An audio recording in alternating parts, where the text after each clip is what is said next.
Yeah, just first of all, just super proud of our kids tonight. I thought we really played well offensively. Obviously, 59 points and a half is a lot of points, y'all. And, just I thought we were real aggressive. I thought we attacked.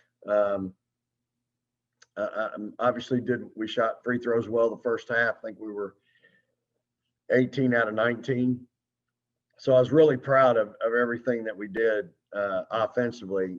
I'm not excited about giving up 80 points or 44 in the first half. That's enough to cause me a lot of heartburn. But we did hold them to 5 for 20 from 3-point range, and we did have 16 steals and forced 21 turnovers. So I have a lot of respect for them and their staff, those players. They're going to win a lot of games. It's a really tough system to defend in such a short period of time. I thought Coach Harris did a great job with the scout on a really short turnaround. And again, want to commend Drake for an outstanding ball game. And those kids never quit. They really challenge you every offensive possession. They really challenge you. And so, again, Joe, I thought was tremendous tonight. She has a double-double with 10 rebounds, 5 offensive, 23 points, went 10 for 12 from the free throw line. And again, 2 assists, 2 steals, and 0 turnovers. I like that. They were double teaming Charlie early. They had number 11 sitting on top of her, their point guard, and a big one behind her.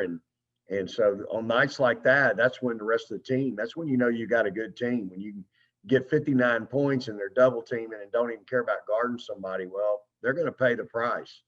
And we had 7 kids shoot 50% or better. And so I'm counting Charlie's 6 for 14 and Audrey's, Joe's 6 for 13. That's my math. So, but nonetheless, it's close enough. So really, again, good to see Lauren in the game. I thought she provided some energy and a spark, and allowed us to get through some early foul trouble with Charlie.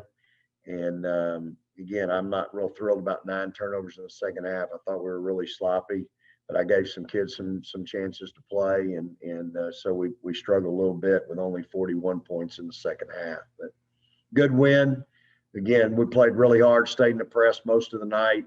Now we got to get ready to go to K-State, and that's going to be a great challenge for us in a short turnaround. Got 2 days to get ready. So, Danny, start us off.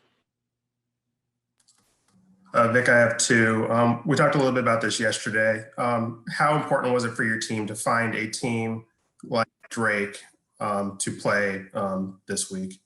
Yeah, it was critical. I thought I wasn't interested in playing, a lower Division I or a 3-name directional school. And a lot of that's going on right now. We needed to play somebody good. And Jenny and her staff, their team is really good. She does a tremendous job. She's one of the great coaches in the game, and their system is just hard to deal with. And but it was a great challenge for us. And we needed that, Danny, quite honestly. We needed to have that focus and intensity that it takes. Obviously, you saw that we didn't have access to 2 kids tonight.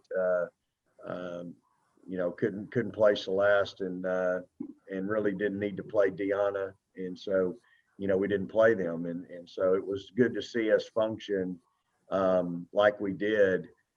Joe went 30, 35, almost 36. Charisma went 35 and a half. That's a lot, especially how hard I thought Joe played her guts out, y'all. I just thought that kid was locked in from the tip and really played hard. And we got to have that for her. Charisma's got 2 turnovers now in 6 games. And so she doesn't turn it over. I like that. I don't like kids that throw it to the other team or throw it in the 5th row. And she's really good. She's probably our best post-entry player that we have. And so it was good to see her continue to take care of the ball and played a lot of minutes. I mean, that kid hadn't played now in a year, and I don't know how much she played her first year at Penn State. So, and to follow up with that, I know you said Johnny did a good job of putting together a scouting report, but when you have such a quick turnaround and you didn't know you all were playing them 3-4 days ago, is this a game where you really rely on a scouting report, or you send your players out there and it's a let's work on us kind of night? I think, we do rely on a scout, especially defensively. And then offensively, we just felt like they were really going to struggle guarding us off the bounce, Danny. I didn't care what defense they were in. I just wanted to see us attack. And I thought that's what we did the first half. I just thought we were really, really good attacking, both in transition as well as, in the half court. And I felt like that was a big key for us. Sometimes we get real programmable in a zone offense. Well, you can't lose your one-on-one capabilities, your skill set, just because you're supposed to throw it here, throw it here, throw it here. Sometimes you got to go be a basketball player and make a basketball play. And again, Danny, these kids have not had they've always been on teams where somebody else did it. Here at Texas, you lost 4 seniors. And so, we got 2 kids back that played over 20 minutes a game. So you got some other kids you're trying to demand that of and teach that to and say, hey, go make a play. You're a basketball player. You're a good player. And so, that's kind of where we're at right now. Carter, go ahead. Hey, Coach, you talked about how Lauren Ebo was able to come in when Charlie was in foul trouble tonight. How important is that going to be now that she's eligible for the rest of the season to provide some help for Charlie and just for the rest of your team in your front court? Well, it's critical. And again, I got to play them together a little bit. So you got to see a little bit of that. And I wasn't real thrilled with all of it, but I was thrilled with some of it. But I think, it gives you that added depth that we need down there. And it really allows me to, when I get Deanna back healthy, it allows me to play her at 4, and she can focus just on learning the plays at the 4, not having to learn the 4 and the 5. So, that's something we'll continue to work on and develop. It gives us just that extra big body that we need, really. I think when you go into the Big 12, that's going to be critical. Back to Danny. Vic, is there an update on Celeste and Deanna? Yeah, so I think Deanna's going to be back, and she should be good to go Monday. Celeste will be out until after Christmas. Okay.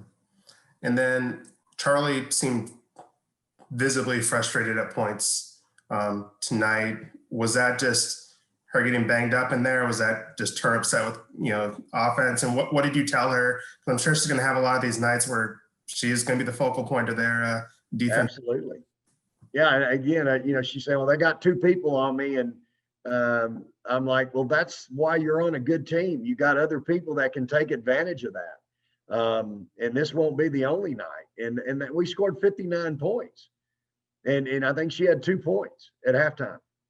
And so that's what's going to happen. So I think that's a bonus. You're on a good team. You don't have to do it all. You don't have to score 40 or 30 or, you can get 17 tonight on 6 out of 14, 5 out of 6 at the line, because you're on a good team and we can score 101 points. And if teams are going to do that, they're not going to beat us. I think that's what you're showing people is that's not a good way to defend Texas. So, she's such a competitor, and I don't think it would have mattered if I put her at half court. I think they'd have been out there guarding her with 2. And so, they weren't guarding Audrey early, and Audrey really took advantage of that, as y'all saw. And so it was, again, it's just a competitive kid. And I had, I think I told her, hey, man, this is going to happen. I remember we went to Florida one night and Tierra McCowan had 2 points the whole game. We scored over 100 points. That's because they weren't coming off a big T. So my guards just had layup after layup after layup. That's what you want. They're going to have to pick their poison at some point. We get our guards getting downhill like we want to. It's going to be hard. So, again, that's a real competitive kid. I love her. I love her competitive spirit. And, she's just super, super competitive. Got time for the last 2 in the queue, Riley and then Sue. Hey, Coach, just interested in, you guys turned defense into offense multiple times tonight, steals, turnovers. How do you think that aspect of it, being successful in the transition game, will help you guys moving forward, especially into Big 12 play? Well, we had 35 points off turnovers, but only 14 fast break points. And they had quite a few fast break points. And that was a concern coming in, and it'll continue to be a concern because, again, moving Charlie from 5 to 4 and her having to find a 4-player on the perimeter is different. And then getting Lauren to sprint the floor to catch up with some Speedy Gonzalez 5-player is a problem. And so, and then our guards, we gave up some of that out of the press because our float needed adjusting. So, it's all part of it. Again, a lot of their paint points, and they had a bunch, were from their guards. It wasn't from post players. It was from their guards. So we're going to have to do a good job of fixing that. And at the same time, I liked our transition at times. I think we can get more out of it, quite frankly. We're just not getting as much as I want. But I do like the fact that we had 16 steals and forced 21 turnovers. Again, you beat somebody 21 and they shoot 50%. That's unusual. So we were doing some things, so obviously some things right. We only got 5 more shots than them, but we were 6 out of 12 from 3, which I love. And then we were efficient at the line, 23 out of 28. Sue, go ahead. Hey, Coach. So you all have obviously added depth to the roster. 2-part question here. How has that changed the way you all are going to run your offense? And then I know you're a growth person. So what's the plan for Kansas State? And then 3, I guess, has anyone surprised you so far? Yeah. So, obviously we've added depth, but I lost it tonight. I had Deanna out and Celeste. And I've lost a guard now till after Christmas and Celeste being out. So that hurts us a little bit because of how we play, and you win with guard play. And, it's really important that we continue to develop our guards. I thought Shea Holly came in and did a nice job for us tonight, went 3 out of 5, had 4 rebounds and no turnovers, which that's big for me. And so, if she can give us some added depth there, made a 3, that'll be great. So, that part's good. I think, I become the mad scientist now and try to figure out with a big lineup, whether it's Deanna and Charlie, Deanna and Lauren and Charlie, whatever that dynamic looks like. We now become a team where we can really pound the ball inside and do some things and be effective from an inside perspective. So, but I love my guards and their decision making and their aggressiveness, and I think we've got to continue to develop that. And at the same time, now this is the challenge, is that it's December, almost Christmas.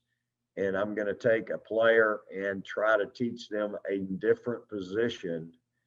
And they got to learn all these plays. That's not even the whole playbook, but that's where it is right now on December 18th. And now I got to teach her the 4. And that's, when you've not ever played that position, that's a challenge. So we'll be doing some cramming and some midterm stuff, with them and getting them back. But it's a great problem. It's not a problem. It's a great challenge, really. And, again, I think Charlie's excited about that as well. Thank you, Coach. All right. Appreciate y'all so much. Thanks for covering us. Merry Christmas and hook 'em.